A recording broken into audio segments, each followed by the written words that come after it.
Dans cette vidéo, on va voir deux résultats importants sur les sous-espaces vectoriels supplémentaires. Proposition 4, tout sous-espace d'un espace vectoriel de dimension finie possède au moins un supplémentaire. Ce qui veut donc dire que si grand E est un espace vectoriel de dimension finie, et si on s'intéresse à l'un de ces sous-espaces grand F, alors automatiquement on pourra considérer un supplémentaire de grand F. Démontrons cette proposition, soit E un espace vectoriel de dimension finie, et soit F l'un de ses sous-espaces. Donc on doit démontrer que F admet un supplémentaire dans grand E. On va donner des notations, donc on va poser n la dimension de E, et d'après le théorème 5, on sait que comme grand E est de dimension finie, F aussi. Et je peux noter donc P la dimension de F, là, toujours le théorème 5 nous dit d'ailleurs que P est inférieur ou égal à n. Comme f est de dimension finie, le corollaire 2, il assurait que tout espace vectoriel de dimension finie possédait une base, donc en particulier je peux considérer E1 jusqu'à EP une base de grand F. Une base de grand F est bien constituée forcément de P vecteurs puisque j'ai défini P comme étant la dimension de F. La famille E1 jusqu'à EP c'est une base de grand F, donc en particulier c'est une famille libre constituée de vecteurs de grand F, mais comme F est un sous-espace de E, en particulier, être un vecteur de grand F, ça implique être un vecteur de grand E. Donc cette famille E1 jusqu'à EP, finalement, c'est une famille libre de grand E. Or, E est un espace vectoriel de dimension finie. Donc on peut appliquer le théorème de la base incomplète. Ça, c'est une famille libre. On peut donc la compléter en une base de grand E. Cette base de grand E, elle a forcément n vecteurs, puisque n est égal à la dimension de E. Donc au final, ici, qu'est-ce qu'on a? E1 jusqu'à EP, c'était une base de grand F. Donc en particulier, ça génère grand F. Donc grand F, c'est le vecteur de ces vecteurs E1 jusqu'à EP. Ce qui nous donne l'idée de faire quoi? Comme on cherche un supplémentaire de grand F, c'est de poser grand G égale le vecteur des autres vecteurs, c'est-à-dire de EP plus 1 jusqu'à En. Donc posons G ce vecteur, et on va démontrer que F et G sont supplémentaires dans grand E. Donc systématiquement, je précise supplémentaire dans quoi? Si on dit F et G supplémentaires, ça veut dire quoi? Ça veut dire qu'ils sont en somme directe et que leur somme directe est égale à l'espace vectoriel. Et donc quand je dis sont supplémentaires dans grand E, c'est pour préciser que l'espace vectoriel c'est grand E. Donc pour démontrer ça, il suffit de démontrer deux inclusions. E est inclus dans F plus G. De toute façon, cette inclusion elle reviendra à démontrer l'égalité puisque F plus G automatiquement est un sous-espace vectoriel de E. Donc si je démontre cette inclusion, j'ai l'égalité. Et puis démontrer que f inter g est inclus au singleton 0, dans le singleton 0. Je vous rappelle, l'autre inclusion est évidente puisque f inter g est un sous-espace, donc il contient 0. Donc ici, systématiquement, je veux démontrer les deux égalités, mais il suffit dans les deux cas de démontrer une inclusion. Donc on prend un vecteur x dans grand E, on veut le décomposer sous la forme d'un vecteur sous la forme d'une somme d'un vecteur de f plus un vecteur de g. Donc déjà, comme j'ai une famille génératrice de grand E, on peut décomposer ce vecteur x sous forme d'une combinaison linéaire des EI. Et ici, cette somme, on peut la découper en deux parties, en mettant d'un côté tous les vecteurs qui sont dans grand F, et de l'autre côté tous les vecteurs qui sont dans grand G. C'est-à-dire, j'ai scindé ma somme pour i variant de 1 à p, puis pour i variant de p plus 1 jusqu'à n. Donc ce premier morceau est dans grand F, ce deuxième morceau est dans grand G, puisque grand F et grand G sont stables par combinaison linéaire. Du coup, j'ai bien x qui appartient à f plus g.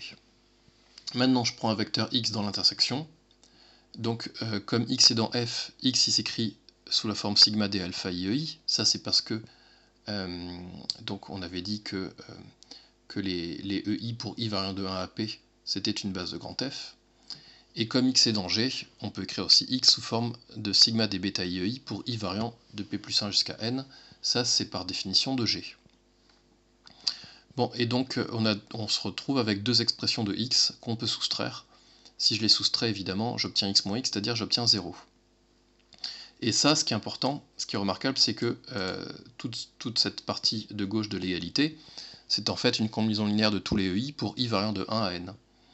Sauf que cette famille, elle est libre. Elle est bien libre, puisque c'est même une base de grand E. Donc ça veut dire que tous les scalaires qui sont là, les alpha i et tous les alpha i et tous les bêta i sont tous nuls. Du coup, si je m'intéresse au alpha i, ils sont tous nuls. Donc x est nul grâce à cette égalité-là. J'ai même pas besoin du coup d'utiliser les bêta i. Donc on a démontré que x est nul, on a démontré cette inclusion. Donc vous voyez que dans cette première partie-là, j'ai utilisé le fait que E1 jusqu'à En était génératrice de E. Et dans cette partie-là, j'ai utilisé en fait que les E1 jusqu'à En étaient une famille libre de E. On avait bien ces deux hypothèses puisqu'on savait que E1 jusqu'à En était une base de E. Donc je vous montrerai juste qu'on a bien utilisé toutes les hypothèses.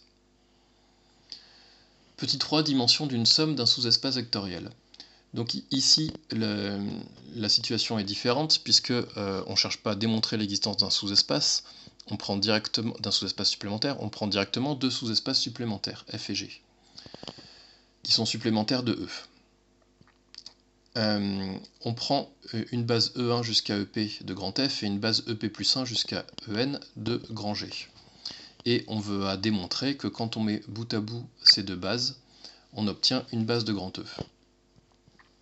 On en déduira du coup que la dimension de E est égale à la somme des dimensions de F et de la dimension de G, autrement dit que la dimension d'une somme directe est égale à la somme des deux dimensions. Donc cette formule est particulièrement importante, donc dimension d'une somme directe est égale à la somme des deux dimensions. Dans une prochaine vidéo, on s'intéressera à la dimension d'une somme de deux sous-espaces, sans l'hypothèse que la somme est directe. On dit que la base E1 jusqu'à En est dite adaptée à la décomposition E est égale à F plus G. Donc quand est-ce qu'on parle de base adaptée? À chaque fois qu'on a deux sous-espaces qui sont supplémentaires et qu'on prend une base de grand E qui est constituée de vecteurs qui d'abord sont tous dans grand F, puis ensuite qui sont tous dans grand G. Autrement dit, une base qui est constituée de la concaténation, c'est-à-dire de la mise bout à bout d'une base de grand F et d'une base de grand G. Donc on va démontrer que la famille des E1 jusqu'à En est une base. D'abord on va démontrer qu'elle est libre. Pour démontrer qu'elle est libre, je prends une combinaison linéaire, je suppose que cette combinaison linéaire est nulle, et il me suffit de démontrer que les alpha i sont tous nuls. Encore une fois, cette somme on va la décomposer en deux sommes pour i variant de 1 à p, puis pour i variant de p plus 1 jusqu'à n, que j'ai même fait passer de l'autre côté. Pourquoi? Parce que les EI ici sont tous dans grand F, donc cette somme est dans grand F, et les EI qui sont là, comme i varie de p plus 1 à n, ils sont dans grand G, donc toute cette somme est dans grand G. Donc la première somme est dans grand F, la deuxième est dans grand G, or ces deux vecteurs sont égaux, donc ils sont tous les deux dans F inter G, or F inter G est nul. Donc ça veut dire que ces deux vecteurs, finalement, ils sont tous les deux nuls. La première somme, elle est nulle, or les vecteurs E1 jusqu'à EP forment une famille libre, ça forme même une base de grand F, donc une famille libre. Donc tous les scalaires ici, de cette première somme, sont nuls. De même, cette deuxième somme est nulle, et la famille EP plus 1 jusqu'à En est libre, puisque les vecteurs forment même une base de grand G, donc j'en déduis que tous les scalaires sont nuls aussi. Donc finalement, tous les scalaires pour i variant de 1 à p, puis pour i variant de p plus 1 jusqu'à n sont tous nuls, donc la famille totale, la famille des E1 jusqu'à En, est libre.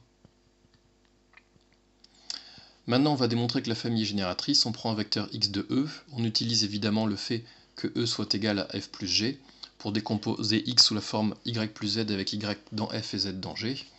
On utilise le fait que la famille E1 jusqu'à EP génère grand F pour obtenir cette décomposition de y.